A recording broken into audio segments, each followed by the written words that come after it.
Well, I finally got to take a trip that I've always wanted to, up to Scotland. It took 4 hours by train and then by a bus to get from London up to a town called Dumfries, which is in the southwestern region of Scotland.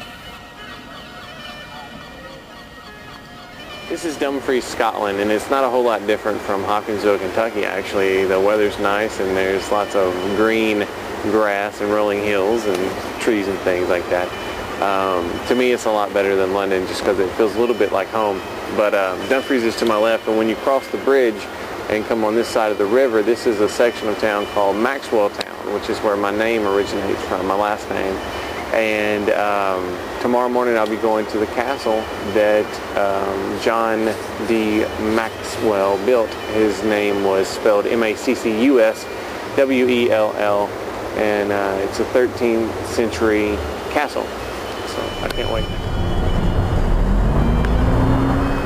I'm in Scotland on my way to my bed and breakfast, and the coolest part about this, I looked it up on the internet and I found a really good bed and breakfast, and it's actually run by Ewan and Mary Maxwell. And the ironic part about that is that they live on Quarry Road, and my parents in Cerulean, Kentucky live on Quarry Road. So let's go check it out. The bed and breakfast was amazing. I actually got a really good home-cooked meal with an amazing view outside of my window. And then the next morning the sun came up about 3:30, 4 o'clock, and I was up and on my way to take a bus down to see Caerlaverock Castle.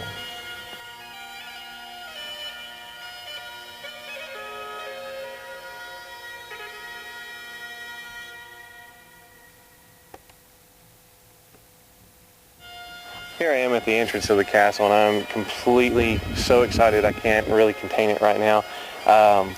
But this is going to be an amazing, amazing day. I've wanted to come here for years, and I'm very excited that I'm actually getting to do this. It's a little bit of heritage for me. This is where my name comes from, so let's go check it out. I'm actually standing on what used to be steps, and this right here is a little nook that I believe was made in the 13th century. There's some other gun holes in this in the column, in one of the front columns that overlook the front of the castle. And the gun holes were made later, about the 15th century, but this is actually one for bows and arrows, or archers would get up in here and shoot out this little hole at their enemies. Now I'm actually in the kitchen part of the castle, and this is where they had their oven. You see that over to the left.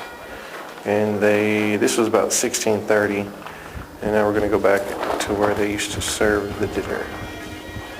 Along back here we find one of the rooms, and there's actually some carved stones. This was their serving room.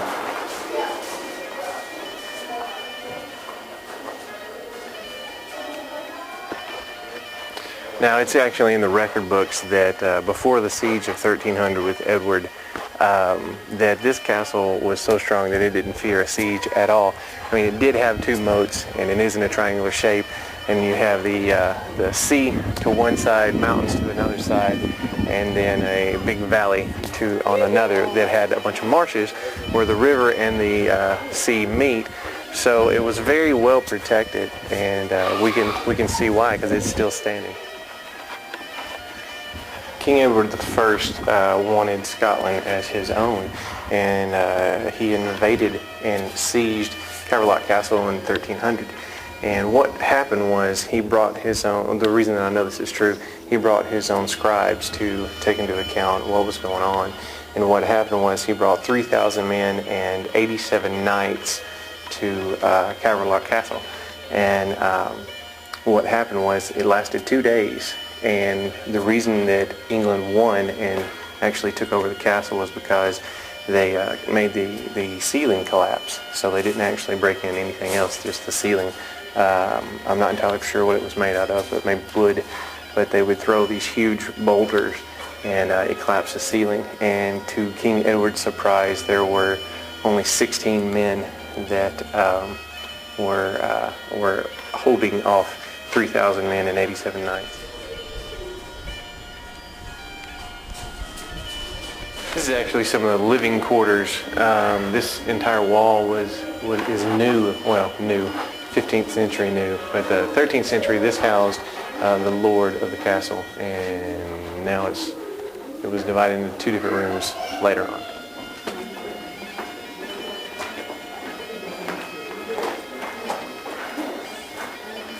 The story of the Maxwells began with John D. Maxwell, Macuswell, and what happened was Alexander II gave this land to John Maxwell, and his son actually built this castle. John built one that's to the south of this one that we're going to go see here in a second.